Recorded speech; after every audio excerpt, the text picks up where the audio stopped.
इस वीडियो में हम दो सोलेनॉइड के एक सिस्टम का म्यूचुअल इंडक्टेंस पता करेंगे, जबकि एक सोलेनॉइड के बाहर दूसरे सोलेनॉइड को वुंड किया हुआ है। इस फिगर में देख ले, यहां रेड सोलेनॉइड के बाहर ब्लू सोलेनॉइड को वुंड किया गया है। हम इस सिस्टम का म्यूचुअल इंडक्टेंस पता करेंगे। तो दो तरह का म्यूचुअल इंडक्टेंस पॉसिबल है इस तरह के सिचुएशन में।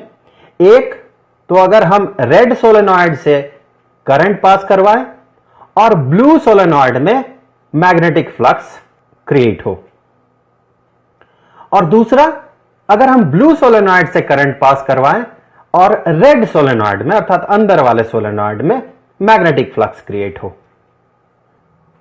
तो सबसे पहले हम क्या करते हैं, इन सोलेनॉइड्स के साथ इनका नाम एसोसिएट कर देते हैं। तो ये हो गया सोलेनॉइड S1 और ये हो गया सोलेनॉइड S2। अब हम क्या करते हैं, इन दोनों सोलेनॉइड्स का बेसिक प्रॉपर्टीज लिख लेते हैं।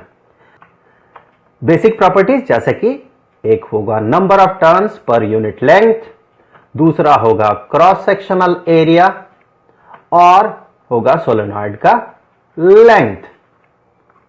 तो पहले सोलेनॉइड S1, इसका number of turns per unit length को हमने माना यह है N1, इसका क्रॉस सेक्शनल एरिया को हमने माना A1 और इसका लेंथ है L। इस फिगर में देखें दोनों सोलेनॉइड का लेंथ सेम है। और दूसरे सोलेनॉइड का प्रॉपर्टीज हम लिखेंगे, इसका number of turns per unit length यह है N2, क्रॉस सेक्शनल एरिया है A2 और इसका भी लेंथ है L। तो हम दो केस कंसीडर करेंगे। सबसे पहले केस 1,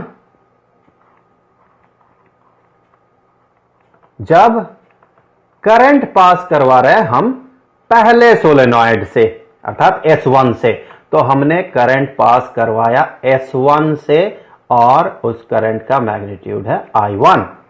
सो ये केस है करंट थ्रू S1। हम ये पता लगाएंगे कि दूसरे सोलेनॉइड से अर्थात S2 के साथ associated magnetic flux, total magnetic flux, ये होगा कितना। और हमने कितना करंट पास करवाया, हमने जो करंट पास करवाया ये करंट, इसका मैग्नीट्यूड है I1। तो इस स्थिति में हम कह सकते हैं कि जो मैग्नेटिक फ्लक्स एसोसिएटेड होगा सेकेंड सोलेनॉइड के साथ due to the current through the first solenoid, ये प्रोपोर्शनल होगा इस करंट के। तो इससे आगे हम कह सकते हैं कि ये फ्लक्स, मैग्नेटिक फ्लक्स, ये हो जाएगा बराबर mutual inductance of the system into current के। अब यहां जो म्यूचुअल इंडक्टेंस बन रहा इसे हम कुछ ऐसे लिखेंगे M21, अर्थात ये म्यूचुअल इंडक्टेंस तब हो रहा है जब मैग्नेटिक फ्लक्स एसोसिएटेड है सेकेंड सोलेनॉइड के साथ और करंट फ्लो कर रहा है फर्स्ट सोलेनॉइड से। तो पूरा इक्वेशन बन जाएगा phi21 is equal to M21 into current कितना I1। हमने इस इक्वेशन को नाम दिया इक्वेशन 1। तो यहां पर देखें, जब करंट फ्लो करेगा पहले सोलेनॉइड से, तो इस पहले सोलेनॉइड के अंदर बनेगा मैग्नेटिक फील्ड और ये रहा फील्ड लाइंस। तो अगर हमारा पॉइंट ऑफ व्यू ये हो और यहां से हम इस सोलेनॉइड को देखें तो हमें यह सिस्टम कुछ ऐसा दिखेगा और जो मैग्नेटिक फील्ड बन रहा होगा वो मैग्नेटिक फील्ड अब नॉर्मली आउटवर्ड्स होगा। और इस रीजन में कोई मैग्नेटिक फील्ड नहीं बनेगा। क्यों? क्योंकि हमें पता है जब एक सोलेनॉइड से करंट पास करवाया जाता है तो उस सोलेनॉइड के अंदर मैग्नेटिक फील्ड बनता है और उस सोलेनॉइड के साथ सटे हुए रीजन में, उस सोलेनॉइड के बाहर कोई मैग्नेटिक फील्ड लाइंस नहीं रहता, या फिर कहे कोई मैग्नेटिक फील्ड नहीं बनता है। और इस केस में जो मैग्नेटिक फील्ड बनेगा हमने उसका मैग्नीट्यूड को B1 माना और यह होगा कितना, ये होगा mu naught into number of turns per unit length किसका, जिस सोलेनॉइड से करंट पास कर रहा है, इनटू करंट का मैग्नीट्यूड। मैंने कहा म्यू नॉट, जो कि होता है absolute permeability of free space, अर्थात हम ये कंसीडर कर रहे हैं कि ये पूरा का पूरा सिस्टम ये एयर में रखा गया है। तो चूंकि हम म्यूचुअल इंडक्टेंस पता कर रहे हैं तो हमें फ्लक्स पता लगाना होगा दूसरे सोलेनॉइड का। तो हमने माना फ्लक्स विद वन टर्न, इस सोलेनॉइड के साथ दूसरे सोलेनॉइड के साथ एसोसिएटेड फ्लक्स, उसके एक टर्न के साथ एसोसिएटेड फ्लक्स, हमने इसे कहा यह है phi 21 डैश्ड। और यह होगा कितना, यह होगा मैग्नेटिक फील्ड जो उस सोलेनॉइड के अंदर क्रिएट हो रहा है इनटू क्रॉस सेक्शनल एरिया। देखिए यहां ध्यान देने वाली बात यह है कि हम फ्लक्स पता कर रहे हैं दूसरे सोलेनॉइड का, अर्थात बाहर वाले सोलेनॉइड का, जिसका क्रॉस सेक्शनल एरिया है ये। लेकिन इस पूरे एरिया को हम दो पार्ट में डिवाइड कर रहे हैं।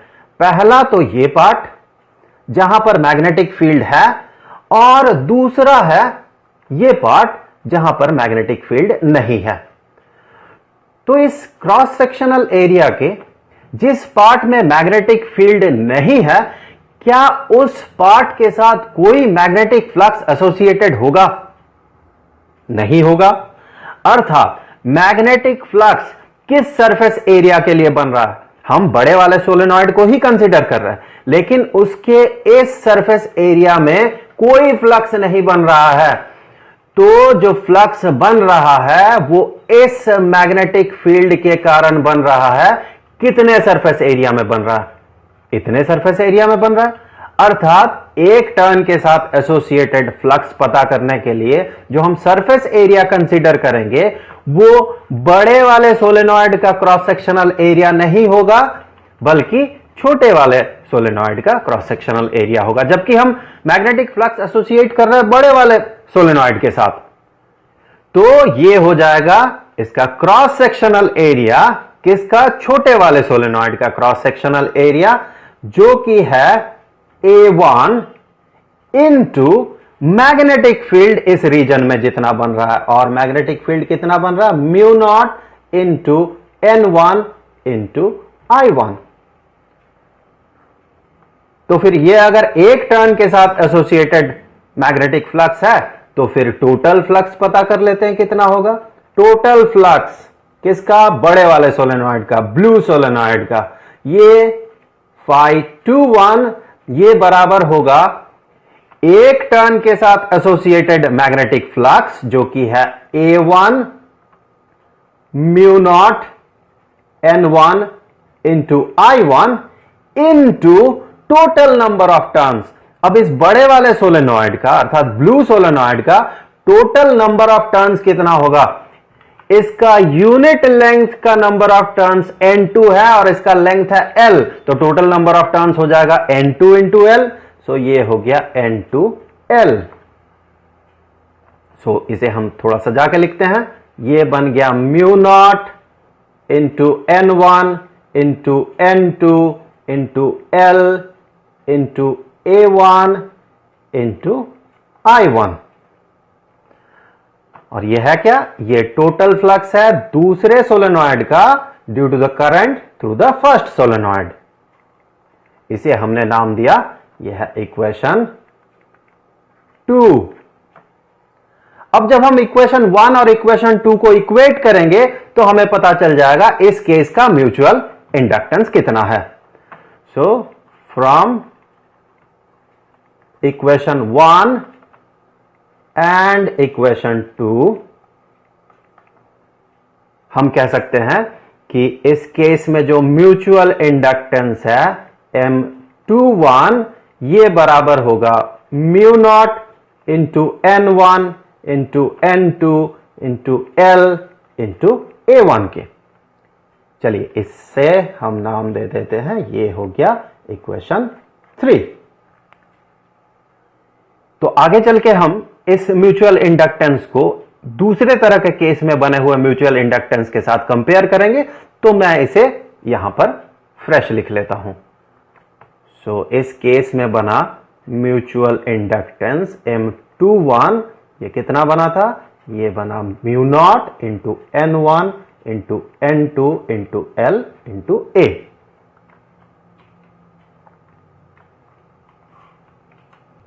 ये था इक्वेशन 3। अब देखते हैं हम क्या करेंगे। अब हम करंट पास करवाएंगे S2 से और हम देखेंगे कि S1 के साथ एसोसिएटेड मैग्नेटिक फ्लक्स कितना होगा। सो अब दूसरा केस 2। इस केस में हम क्या कर रहे हैं? करंट पास कर रहे हैं, करंट थ्रू S2, और हम पता करेंगे S1 में कितना मैग्नेटिक फ्लक्स बन रहा है। तो हमने करंट पास किया S2 से कुछ इस डायरेक्शन में, और करंट का मैग्नीट्यूड है I2, तो करंट हमने पास किया I2 मैग्नीट्यूड का। सो इस केस में जो मैग्नेटिक फ्लक्स बनेगा पहले सोलेनॉइड में due to current through the second solenoid, ये प्रोपोर्शनल होगा I2 के साथ। तो इससे आगे हम कह सकते हैं कि Φ12 ये बराबर होगा म्यूचुअल इंडक्टेंस इस सिस्टम का, जबकि इस केस में हम इस म्यूचुअल इंडक्टेंस को नाम देंगे M12। क्यों? क्योंकि अब फ्लक्स एसोसिएटेड है फर्स्ट सोलेनॉइड के साथ और करंट फ्लो कर रहा है दूसरे सोलेनॉइड से। तो ये इक्वेशन बन जाएगा Φ12 is equal to M12 into the magnitude of the current. So अब देखिए करंट चूंकि फ्लो कर रहा है S2 से, तो जो मैग्नेटिक फील्ड बनेगा वो पूरे S2 के अंदरूनी हिस्से पर बनेगा। तो मैग्नेटिक फील्ड लाइंस कुछ ऐसे। तो इस केस में मैग्नेटिक फील्ड अब यहां भी बनेगा, इस रीजन में भी। और जो मैग्नेटिक फील्ड बन रहा है अब, उस मैग्नेटिक फील्ड का जो मैग्नीट्यूड होगा, तो इस केस में मैं उससे पहले इस करंट का मैग्नीट्यूड को हटा देता हूं। सो जो मैग्नीट्यूड बनेगा मैग्नेटिक फील्ड का, इसे मैं नाम दे देता हूं मैग्नेटिक फील्ड B2। ये कितना होगा? ये होगा म्यू नॉट इनटू, चूंकि ये दूसरे सोलेनॉइड से फ्लो कर रहा है करंट और उसके कारण मैग्नेटिक फील्ड बन रहा है, तो अब जो number of turns per unit length हम कंसीडर करेंगे वो दूसरे सोलेनॉइड का होगा, into the magnitude of current. तो ये हो गया इस मैग्नेटिक फील्ड का मैग्नीट्यूड। तो इस मैग्नेटिक फील्ड के कारण इस रेड सोलेनॉइड के साथ एसोसिएटेड फ्लक्स हम पता करने वाले हैं। अब देखिए रेड सोलेनॉइड का ये क्रॉस सेक्शनल एरिया जिसमें मैग्नेटिक फील्ड बन रहा है इतना। तो एक टर्न के साथ एसोसिएटेड फ्लक्स, ये जब हम पता लगाएंगे इस छोटे वाले सोलेनॉइड का, तो हम कौन सा क्रॉस सेक्शनल एरिया कंसीडर करेंगे? ऑब्वियस सी बात है, जो छोटे वाले सोलेनॉइड है उसका क्रॉस सेक्शनल एरिया हम कंसीडर करेंगे। So flux